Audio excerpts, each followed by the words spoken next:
বর্তমান বাংলাদেশের মোট বৈদেশিক ঋণের পরিমাণ ১০০ বিলিয়ন ডলারেরও বেশি, মানে আপনার আমার মাথায় প্রায় ১.৫ লাখ টাকার ঋণের বোঝা, যার মধ্যে চীনের কাছে আমাদের ঋণ প্রায় ৫ বিলিয়ন ডলারের মতো, মানে ৫০০ কোটি ইউএস ডলারের কাছাকাছি। মাননীয় প্রধানমন্ত্রী শেখ হাসিনা পুনরায় চীন সফর করছেন এবং সরকারি মহল থেকে বিভিন্ন সূত্রে জানানো হলো যে এই সফরে চীনের কাছ থেকে একটা বড় অঙ্কের ঋণের প্রত্যাশা করছে বাংলাদেশ, যা আবারও প্রায় ৫ বিলিয়ন ডলারের সমান হতে পারে। যদিও সফর শেষে ঋণ প্রাপ্তির ব্যাপারে কিছু জানা যায়নি, তবে নতুন করে ২১টির সমঝোতা চুক্তি স্বাক্ষরিত হয়েছে। যাই হোক, পাহাড় সমান এই ঋণের ৫৭% কিন্তু বিশ্ব ব্যাংক এবং এশিয়ান উন্নয়ন ব্যাংকের কাছ থেকে নেয়া, বাকিগুলো চীন, রাশিয়া, জাপান কিংবা ভারতের কাছ থেকে। গত ২০১৭ সালে এই ঋণের পরিমাণ ছিল ৫৩ বিলিয়ন ডলারের মতো, যেটা ৭ বছরে বেড়ে দ্বিগুণ হয়েছে। সেই সাথে আবারও আমরা চীনের কাছ থেকে ঋণ নিতে চাচ্ছি। এখন যে চীন কিন্তু আবার ঋণ দিয়ে বিভিন্ন দেশকে ফাঁদে ফেলে। দেখুন, যদিও সরকারের বক্তব্য হচ্ছে আমাদের টোটাল ঋণ আমাদের টোটাল জিডিপির ১৭%-এর মতো, সেই হিসেবে এটা আসলে আহামরি তেমন কিছু না। তারপরেও এই যে দেখেন, ক্রমান্বয়ে ঋণের পরিমাণ বৃদ্ধি পাচ্ছে, দেশের ভিতরে অবাধ দুর্নীতি হচ্ছে, বিপুল পরিমাণ অর্থ পাচার হয়ে যাচ্ছে, রপ্তানি কমে যাচ্ছে, দেশের পোশাক শিল্পে নানান ধরনের সংকট চলে আসছে, কিংবা আমরা ঠিকঠাক বিদেশের লোকজন পাঠাতে পারছি না। এই ব্যাপারগুলো কিন্তু দেশের ওভারঅল গ্রোথটাকে কমিয়ে দিচ্ছে। এসব কি একটা ভয় তৈরি করে না? যাই হোক, চীনের ঋণের ফাঁদে আমরা পড়বো কি পড়বো না সেটা নিয়ে কথা বলবো আঞ্চলিক রাজনীতিতে ভারত বাংলাদেশের মধ্যে এত কিছু হয়ে যাওয়ার পরেও কেন চীন বাংলাদেশকে আবারও ঋণ সহায়তা দেবে কিংবা বিভিন্ন সহযোগিতা করবে ইত্যাদি নিয়ে। তবে তার আগে প্রধানমন্ত্রীর চীন সফরের আগে দেশের সরকারের উচ্চপদস্থ দুইজন ব্যক্তির দুইটা বক্তব্য নিয়ে কথা বলবো। দেখেন, এই মুহূর্তে চীন ভারত বাংলাদেশ সম্পর্কিত আলোচনায় সবচেয়ে গুরুত্বপূর্ণ ইস্যু হচ্ছে তিস্তা প্রকল্প। ভারতীয় অংশ থেকে তিস্তা নদীতে ঠিকঠাক পানি আসে না, যেই কারণে তিস্তার বাংলাদেশ অংশে সংস্কার করে পানি ধরে রাখার ব্যবস্থা করতে হবে। এই কাজ করার জন্য প্রথমেই কিন্তু চীন একটা মডেল বের করে বাংলাদেশকে প্রস্তাব দেয়। এরপর এই প্রকল্পটা কে করে দেবে এইটা নিয়ে বহুত জলঘোলা হয়।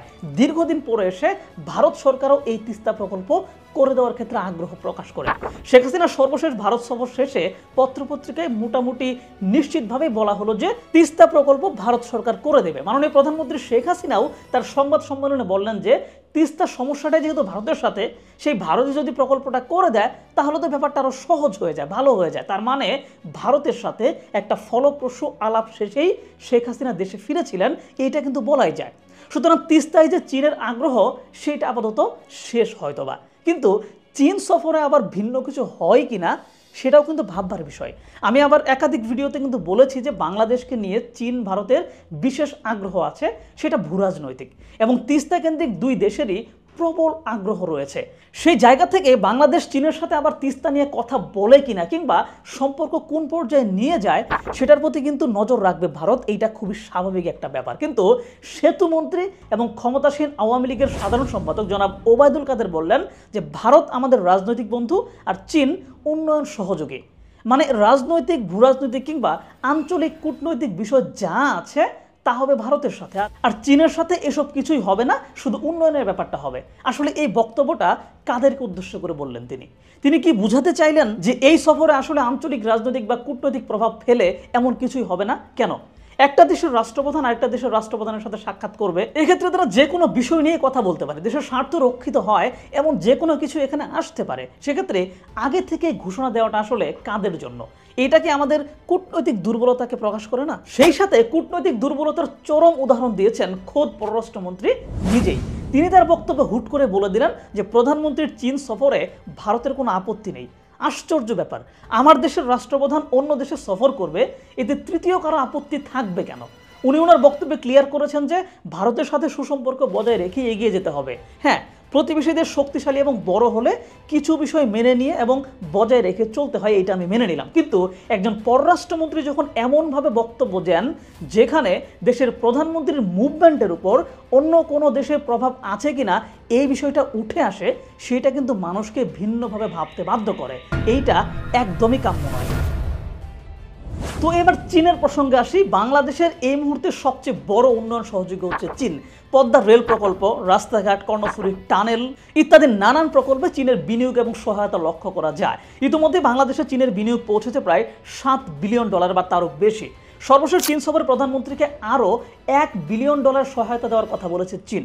চীনের বিনিয়োগকারীদের বাংলাদেশের বিভিন্ন জায়গায় বিনিয়োগ করার জন্য আহ্বান জানিয়েছেন প্রধানমন্ত্রী শেখ হাসিনা। কিন্তু প্রশ্ন হচ্ছে, বাংলাদেশের চীনের যে কৌশলগত আগ্রহ, যেটা মূলত ভারতের সাথে প্রতিযোগিতার জন্য এবং বাংলাদেশকে চীনের সিল্ক রোডের সাথে যুক্ত করার জন্য, সেই জায়গায় কিন্তু বাংলাদেশ চীনকে কিছুটা হতাশ করেছে। বিশেষ করে ভারতের শিলিগুড়ি করিডোরের নিকটে বাংলাদেশের তিস্তা প্রকল্প, যেটা কাজ করার জন্য চীন অনেক বেশি আগ্রহী ছিল। একাধিকবার তারা বলেছে যে তিস্তা প্রকল্পের জন্য শুধু বাংলাদেশ রাজি হলেই তারা কাজ শুরু করে দেবে, কিন্তু বাংলাদেশ তাতে রাজি হয়নি। চীন চাচ্ছিল যে এই প্রকল্পের মাধ্যমে ভারতের নিরাপত্তার জন্য জরুরি চিকেন নেক কিংবা শিলিগুড়ি করিডোরের কাছে পৌঁছে যাওয়া, কিন্তু বাংলাদেশ তাতে রাজি না হয়ে বরং এই প্রকল্প ভারতকে দেওয়ার পরিকল্পনা করছে। স্বাভাবিকভাবেই এইটা চীনকে হতাশ করেছে। কিন্তু হতাশ হওয়ার পরেও কেন চীন বাংলাদেশকে সহায়তা অব্যাহত রাখছে, কেন বাণিজ্য অব্যাহত রাখছে, তো সেই বিষয়ে আলোচনার পূর্বে চলুন 2 লাইনে একটু বলি যে বাংলাদেশ কেন চীনকে তিস্তা প্রকল্পের কাজ দিচ্ছে না।